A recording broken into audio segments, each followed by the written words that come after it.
The Haitian American Tree Trust mission is to help Haitians worldwide realize their full potential in Haiti to provide hope, life eternal.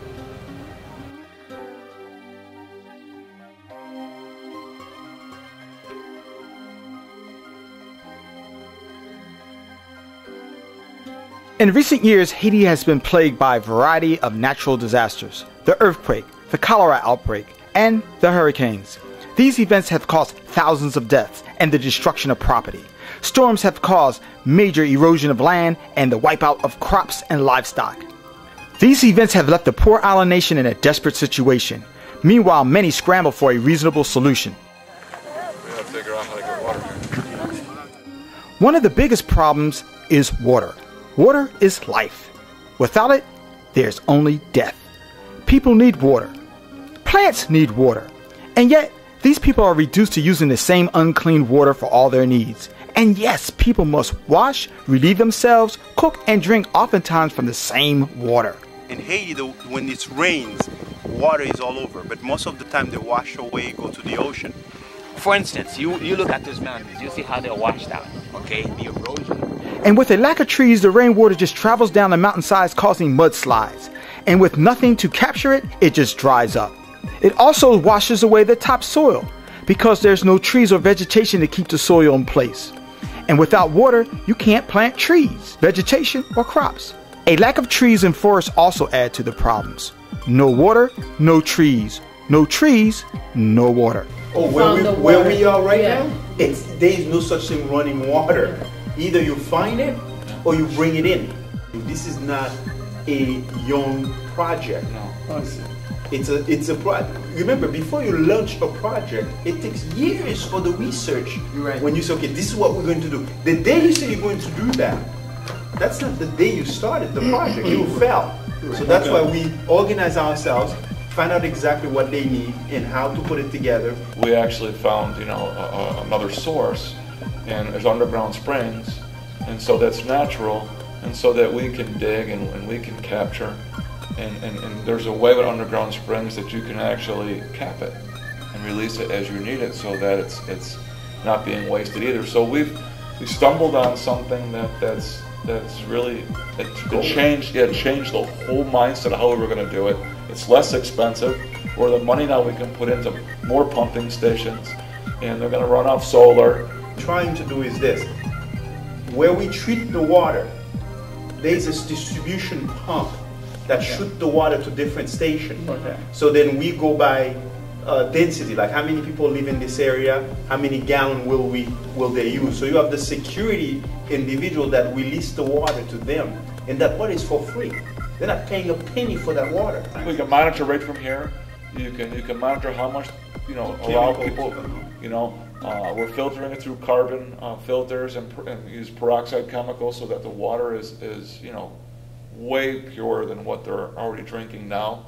And it's just the first step. We're talking about, I can go further, we're talking about stocking it with fish. We're talking about allowing them to fish for themselves. And we're talking about a lot of things that this is going to create. If it's 10 families, we already know how many gallons of water they will need. Because we have to calculate, we have to make sure that are we building the ponds and the pumping stations big enough to service our group. Nothing's more aggravating with a project that you underestimate the need, and you've done this effort and you're still not doing what you set out to do. So we're getting the information so that we know, we have an idea, but you never know. The people are everywhere. They when we were there was no people, and then in 15 minutes there was 300 people. Like they come out of I don't know where they came from. They just come from. So it's like they're just growing. So we want to make sure, and we have it set up. We have teams. There's 11 districts, and the 4 other committee members for each region that is going door to door, getting the information. We have it all set up. They have meetings once a month. So our goal eventually is to make each station sustainable within itself. I mean, these people are buying millions of bottles of water from Culligan. I mean, I never saw so many Culligan bottles in my life when I was there. Well, eventually, if you've got your own clean water, it's probably going to be better than Culligan's. There is no exception. Yeah. It's water for everybody. HATT has done its homework as well. They haven't just started. They have been traveling to Haiti working with the government, organizations, farmers, businesses, and individuals. They have a wide network of people from all over the globe. I, as a professional, as a Haitian person as well, I see that the only way to give the Haitian people hope, perhaps to give them life, is to create what you call the common interest. They all can participate. Simple things as collecting storm water. In Haiti, when it rains, water is all over, but most of the time they wash away, go to the ocean. Now, as you can see, project with Crano and HATT, they're trying to focus on capturing that water and reserve that water, clean that water, to give them not just filtration water, but again, to give those people hope. And so, fixing the water problem is very important. HATT, Haitian American Tree Trust, is solving the problem.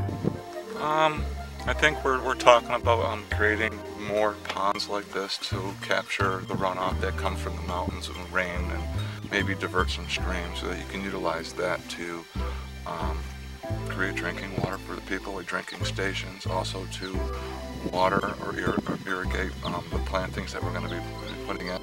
The Haitian American Tree Trust is solving the problem. They are building 9 water treatment plants in Haiti. Another major problem in Haiti is the cutting down of the trees, the elimination of the forests. The deforestation problem in Haiti is quite grave.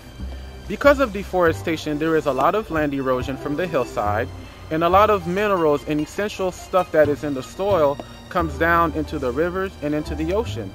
You went, okay, I took our chairman and Julie, all those people that you see here, take them to Haiti and show you how they make the charcoal. Every time you see a little smoke, it's charcoals they are making. So what we're trying to do, give them the first layer. If you were to talk to them, you said, why are you doing this? How am I going to feed my family? Fuel consumption in Haiti is a major problem. 71% of the fuel in Haiti is wood and charcoal. When you have a project, you have to have different layers. Layer 1 is to give them that food that why did they cut the trees to begin with, so they can feed their families. One of the largest sources of fuel in Haiti are the trees. People need the trees to cook with. Number 1, you need to find out, why are we destroying everything we have?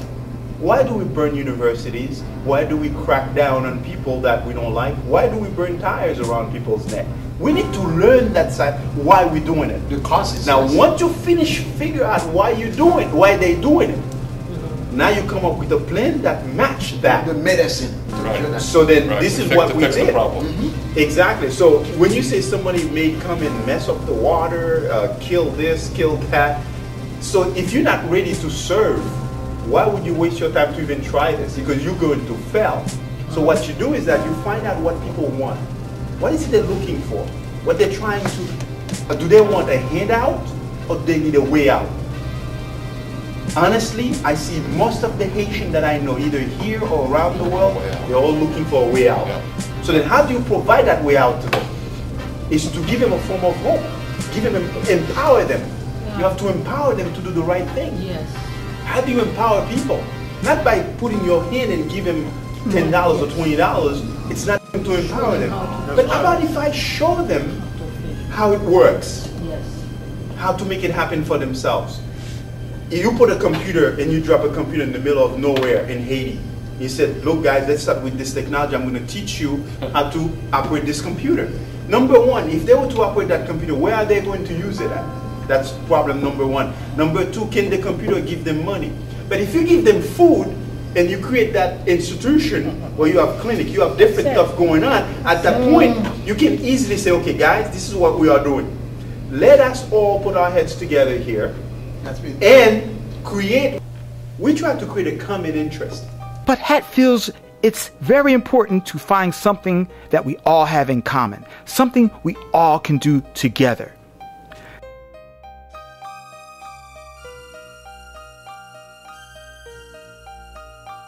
I kept telling the previous government, I said, guys, we cannot talk about technology right now for the country. We can use technology to make the country better, but that's not going to be a common interest for all Haitians. Let's create something that even you know how to read or not knowing how to read, we all can do it. planting trees together.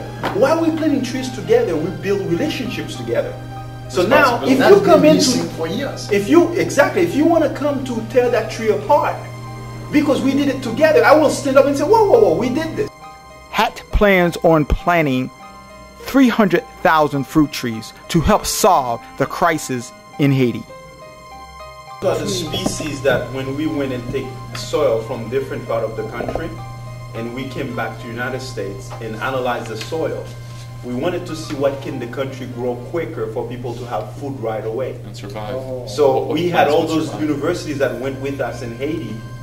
And then of course we had different professionals that went to Haiti and take the soil, and they tell us these are the species of plants that you can grow over there. That's why each region, you know, when our chair, Mr. Chair said to you, oh no, we already did our homework. What he meant by that is we already did all this analysis for the project, what this region can handle, what that region can handle, what that region can handle. We know exactly what fruit trees to put each area. Because that's the goal. But in too. Northwest, The goal, not in the the goal is to entire bring country. trees. No, the entire country. Oh, That's yeah. what we did. Yeah. We took helicopters.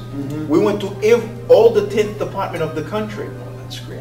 And then we've been there and take the soil, a little bag of soil, and take it back to the United States, to different laboratories. But certain And areas then can't they grow tell us certain exactly stuff, so what we can put there. So the first one that came out was avocado. So you've created the water source, you've created the food source, and you're making them responsible. And that's just one little thing of the big picture. For instance, agriculture is what they do here. If people can have water, then they can increase their agricultural production. Well, what I'm getting out of it is just seeing progress in a place that hasn't really had progress, it looks like, ever. And you know, you can come to Haiti and when you first come in, you think, wow, this is really underdeveloped. But you're not even really in the real Haiti yet. This seems to be like the real heart of it all. And it's just kind of devastating to see that there's people living here and they don't even know what a real road feels like, or what real water feels like, or electricity in their home. You know, these are things that we all take for granted. There's a lot of opportunity. I really think just the nature that's here has a lot to offer that you can develop to help. It'll almost help itself, as Julie was saying. I mean, the roads here, I'm still feeling the after effects of yesterday getting here. That they need to be, that's the big thing. You have to get from point A to point B. And if it takes you 4 days because the road's that way it is, and you can do it in 1 day, it's a big advantage. So then we try to give them something they don't have to cook, or we cook. Let's give hope! Come on, let's say it again. Let's give hope! It's always good to help where you can, and it would be very gratifying for me to see that when I come back that I'm on a real road and that the ponds are filled with water and the trees that we're planting are growing and the people are enjoying it and getting something from it. Able to take care of themselves. Yes. Yeah, in other words, you want to empower the people to take care of themselves. Absolutely. Basically. Now, ladies and gentlemen, as you can see, these two people are not just donors to HATT and Crano, they also come down to see for themselves exactly what this is about. Ladies and gentlemen, as you can see, these are the people that we are talking about. These young children, they need your help and they need you to be here for them. Don't just try to donate, but be curious. Come and see for yourself. So you think about it, we're already there. It's action now.